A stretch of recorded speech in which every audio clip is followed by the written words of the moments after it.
കർത്താവിൻ്റെ നാമം വാഴ്ത്തപ്പെടുമാറാകട്ടെ. പുതുവത്സരാശംസകൾ. ഒരു പുതിയ ചിന്തയുമായിട്ട് ഞാൻ നിങ്ങളുടെ മുമ്പാകെ വരുന്നു. എഫേസ്യർ 3-ാം അധ്യായം അതിൻ്റെ 16-ാമത്തെ വാക്യത്തിൻ്റെ 2-ാം ഭാഗം. നിങ്ങൾ അകത്തെ മനുഷ്യനെ സംബന്ധിച്ച് ശക്തിയോടെ ബലപ്പെടണം എന്നും പ്രാർത്ഥിക്കുന്നു. എഫേസ്യ സഭയെ മുന്നിൽ വെച്ച് അപ്പോസ്തലനായ പൗലോസ് പഠിപ്പിക്കുന്ന പാഠമാണ്. ദ ഇന്നർ മാൻ ശക്തിപ്പെടണം എന്ന് അപ്പോസ്തലനായ പൗലോസ് പ്രാർത്ഥിച്ചു. ആരാണ് ഇന്നർ മാൻ? ഞാനും നിങ്ങളുമായ റിയൽ പേഴ്സണെയാണ് കാണിക്കുന്നത്. ആ ഇന്നർ മാനെ പൊതിഞ്ഞാണ് നമ്മളുടെ ശരീരം ബിൽറ്റപ്പ് ചെയ്ത് വച്ചിരിക്കുന്നത്. ഈ ഞാൻ ഞാൻ ഞാൻ നീ നീ മനസ്സിലായോ? എനിക്കുള്ളത്, എൻ്റേത് എൻ്റേത് എന്നൊക്കെ പറയുന്ന ഈ ഞാൻ, the real me, the real U, അതാണ് ഇന്നർ മാൻ. സോ ഈ ഇന്നർ മാനുമായിട്ടാണ് ദൈവപുത്രനായ യേശു ക്രിസ്തുവിന് കാര്യമുള്ളത്. ഈ ഇന്നർ മാനാണ് രൂപാന്തരം പ്രാപിക്കേണ്ടത്. ഈ ഇന്നർ മാനാണ് ക്രിസ്തുവുമായിട്ട് ഒരുമിക്കേണ്ടത്. മനസ്സിലായോ? അത് വന്നാലേ പുറമേയുള്ള മനുഷ്യനും സുഖം വരൂ, നമ്മുടെ ജീവിതവും എല്ലാം വളരെ നീറ്റാകത്തുള്ളൂ. അത് ബലപ്പെട്ടേ പറ്റുള്ളൂ. അപ്പം എന്താ വേണ്ടിയത്? ഒന്നാമത് നമ്മൾ ആ ട്രാക്കിലാകണം. ഏത് ട്രാക്കിൽ? റിന്യൂയിങ് ട്രാക്കിൽ വരണം. റിന്യൂയിങ് ട്രാക്ക് എന്ന് പറഞ്ഞാൽ നമ്മളെ ഇന്നർ മാനെ പുതുക്കം പ്രാപിച്ചു കൊണ്ടേയിരിക്കണം. അത് എപ്പോഴും രക്ഷിക്കപ്പെട്ട് യേശു കർത്താവിനെ ഹൃദയത്തിൽ രക്ഷകനായി സ്വീകരിച്ചു, അല്ലെങ്കിൽ വീണ്ടും ജന്മം ആ അതേ നിലയിൽ എപ്പോഴും ഇരിക്കാൻ പാടില്ല. നമ്മൾ റിന്യൂ ചെയ്തുകൊണ്ടിരിക്കണം. നമ്മൾ റിന്യൂ ചെയ്ത് വളർന്നുകൊണ്ടിരിക്കണം ആത്മീയമായിട്ട്. അതാണ് ഈ അപ്പോസ്തലനായ പൗലോസ് ഈ ബലപ്പെടാനായിട്ട് പറയുന്ന ഒരു കാര്യം. അതാണ് അതെ, ഈ ട്രാൻസ്ഫോർമേഷൻ എന്ന് പറയുന്നത് പ്രോസസ്സാണ്. ക്രിസ്തുവിനെ ലക്ഷ്യമിട്ടുകൊണ്ട് ക്രിസ്തുവിൻ്റെ ഭാവം ഉള്ള ആ നിലയിലേക്ക് വളർന്നു വരുവാനായിട്ടുള്ള കാര്യങ്ങളുണ്ട്. അത് ചെയ്ത് ശീലിച്ച് വളരണം. അതാണ് കാര്യം. അത് ഒരു വലിയ ലാബറേറ്റ് ആയിട്ടുള്ളൊരു നെറ്റ്വർക്കാണ്. പക്ഷേ ആ വഴിയിലൂടെ നമ്മൾ പോകേണ്ടതുണ്ട്. ദൈവത്തിൻ്റെ കുഞ്ഞുങ്ങളെ ആ നെറ്റ്വർക്കിൽ നമുക്ക് വളരെ പരിചിതമുള്ള ഒരു വാക്കാണ് പ്രാർത്ഥന.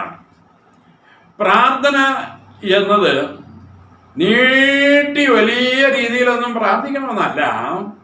ഓരോ നിമിഷവും കർത്താവിൽ ആശ്രയിച്ചുള്ള ജീവിത പരിശീലനം ഉണ്ടാവണം. മനസ്സിലായി? യെരമ്യാവിൻ്റെ പുസ്തകം 17-ാം അധ്യായത്തിൻ്റെ 7-ൽ പറയുന്നത് നിങ്ങൾ വായിച്ചു നോക്കിയിട്ടുണ്ട്.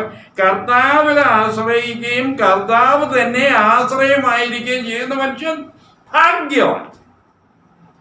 അത് ശീലിക്കണം. അതാണ് പ്രാർത്ഥന. വിട്ടുമാറാത്ത പ്രാർത്ഥന, ഒരിക്കലും നിന്നുപോകാതെ ഒരു ബ്രീത്തിങ് എക്സ്പീരിയൻസ് ആണ് പ്രാർത്ഥന. കർത്താവിനെ തന്നെ ആശ്രയമാക്കി ഇരിക്കണം. കർത്താവിൽ തന്നെ ആശ്രയിച്ച് ജീവിതം മുന്നോട്ട് കൊണ്ടുപോകണം. എല്ലാ കാര്യങ്ങളും മൈന്യൂട്ട് ഡീറ്റെയിൽസ് വരെ നമ്മുടെ ഓരോരോ മൊമെന്റിൽ ഉണ്ടാകുന്ന ആവശ്യങ്ങളിൽ കർത്താവിനോട് കാര്യം എത്ര ചെറുതായാലും പറഞ്ഞു ആ ഒരു സ്റ്റൈൽ ഓഫ് ലൈഫ് നമ്മൾ ക്രമപ്പെടുത്തണം, ചിട്ടപ്പെടുത്തണം. അതാണ് ഒന്നാമത്തെ കാര്യം. രണ്ടാമത്തെ കാര്യം, ദൈവവചനം പഠിക്കണം. ദൈവവചനം പഠിക്കാനിരിക്കണം. അത് ഒരുമാതിരി വെറുതെ വായിച്ചു തള്ളുകയല്ല. മനസ്സിലായില്ലേ? എന്ന് ബൈബിള് വായിച്ചില്ല, ഒന്ന് വായിച്ചേക്കാം, അങ്ങനെയല്ല. അതിന് പ്രത്യേക സമയം എടുക്കണം. അതിന് സെറ്റപ്പാട്ട് ചെയ്യണം സമയം. അത് ഇരുന്ന് പഠിക്കണം. ഓരോ വേദഭാഗം പഠിക്കുമ്പോഴും നാം കഴിഞ്ഞ പ്രാവശ്യം കേട്ടതുപോലെ വാട്ട് ഡസ് ഇറ്റ് സേ, എന്താണ് അത് പറയുന്നത്, വാട്ട് ഡസ് ഇറ്റ് മീൻ, എന്താ അത് അർത്ഥമാക്കുന്നത്, എന്താണ് ഞാൻ ചെയ്യണം എന്ന് ഇന്നത്തെ വേദഭാഗത്തിലൂടെ കർത്താവ് എന്നോട് പറയുന്നത്. അതിന് ഉത്തരം കണ്ടെത്തുന്ന രീതിയിൽ വേണം നമ്മൾ വായിക്കുവാൻ, പഠിക്കുവാൻ. ഞാൻ പെട്ടെന്ന് ഓർമ്മ വരുന്നത് എനിക്കൊരു കഥയാണ്. ഞങ്ങൾ കുട്ടികളെ പഠിപ്പിക്കുന്നതാണ് ബി ഓഫ് ബട്ടർഫ്ലൈ എന്ന് പറയുന്ന കഥ. നിങ്ങൾക്കറിയാം ബി ഓഫ് ബട്ടർഫ്ലൈയെ നമ്മൾ കാണാറുണ്ട്, ഒരു സീസണിൽ കാണുന്നതാണ്. എപ്പോഴും കാണണമെന്നില്ല ബട്ടർഫ്ലൈ. ബി എപ്പോഴും ഉണ്ടാവും. അതിന് കാരണമുണ്ട്.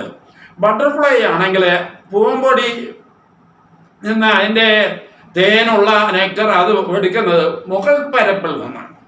ഒരു പൂവിൽ വന്നിരുന്നാൽ വിത്തിൻ സെക്കൻഡ്സ് അത് അവിടെ നിന്ന് ചാടി വേറൊന്നിലേക്ക് ചാടും, വേറൊരു പൂവിലേക്ക് ചാടും, അത് നെച്ചിരിച്ച മതിയാണ്.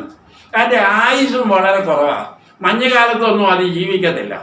എന്നാൽ ബി അതല്ല, ഒരു പൂവിൻ്റെ ആഴത്തിലേക്ക് ഇറങ്ങി അതിനകത്തുള്ള എല്ലാ തേനിൻ്റെ അംശം വരെ അത് ഊറ്റിയെടുക്കും. എത്ര കുറച്ചാണെങ്കിലും അത് തീർന്നിട്ടേ അടുത്ത പൂവിലോട്ട് പോകുള്ളൂ. അതെന്താ? അത് വലിയൊരു കഠിനാധ്വാനമാണ്. അത് അതിനുവേണ്ടി മാത്രം ജീവിക്കുന്ന ഒരു സാധനമല്ല. അതൊരു വലിയ സർവീസ് ലോകം. ദൈവത്തിൻ്റെ കുഞ്ഞെ, ഞാനും നിങ്ങളും സർവീസ് ലോകത്തിലാണ്. നമ്മൾ നമ്മുടെ കർത്താവിൻ്റെ ജീവിത ശൈലിയാണ് മുന്നിൽ വെച്ചിരിക്കുന്നത്. അതാണ് നമ്മുടെ ടാർഗറ്റ്. അപ്പം അത് റീച്ച് ചെയ്യുവാനായിട്ട് ആഴത്തിലിറങ്ങി അതെ ദൈവവചനം പഠിച്ചേ തീരുള്ളൂ. അങ്ങനെ നമ്മൾ വളർന്ന് മുന്നോട്ട് പോകും. നമ്മുടെ ജീവിതത്തിലെ സാക്ഷ്യം മാറ്റം വരും, ക്ഷമാശീലം നമുക്ക് വരും, സ്നേഹിക്കാനും മാത്രമേ നമുക്ക് അറിയുള്ളൂ. പിന്നെ അതുമാത്രമല്ല, ലോകത്തിലുള്ള കാര്യങ്ങളിലെല്ലാം തന്നെ നമുക്കൊരു കണ്ടന്റഡ് ലൈഫ് വരും, ഒരു സംതൃപ്തി വരും. ഒന്നിലും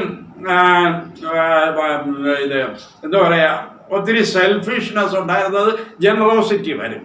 ഇങ്ങനെ നമ്മുടെ ജീവിതത്തിൽ സ്പിരിച്വലി മെച്ചുവേർഡ് ആകുമ്പോൾ ശരിക്കും ക്രിസ്ത്യൻ പ്രിൻസിപ്പിൾസ് നമ്മുടെ ജീവിതത്തിൽ നല്ല ഫലം കൊടുക്കുന്ന വിധത്തിലായിത്തീരും. നമ്മുടെ സാക്ഷ്യം വളരെ അനുഗ്രഹിക്കപ്പെട്ടതായി ക്രിസ്തുവിൻ്റെ ഭാവം ഉൾക്കൊണ്ടുകൊണ്ടുള്ള ഒരു സ്പിരിച്വലി മെച്ചുവേർഡായി തീരുന്ന ഒരു അനുഭവം നമുക്കുണ്ടാവും. അതാണ് ദൈവം നമ്മെക്കുറിച്ച് ആഗ്രഹിക്കുക. അപ്പോസ്തലനായ പൗലോസ് ഉദ്ദേശിച്ചതും അത് തന്നെയാണ്. എന്താ ചെയ്യണം? The inner man must be strengthened by the grace of God. അത് നമുക്ക് ഓരോരുത്തർക്കും ഉണ്ടാകുവാൻ, നമുക്ക് പ്രാക്ടീസ് ചെയ്യുവാൻ കർത്താവ് സഹായിക്കട്ടെ. ആമേൻ.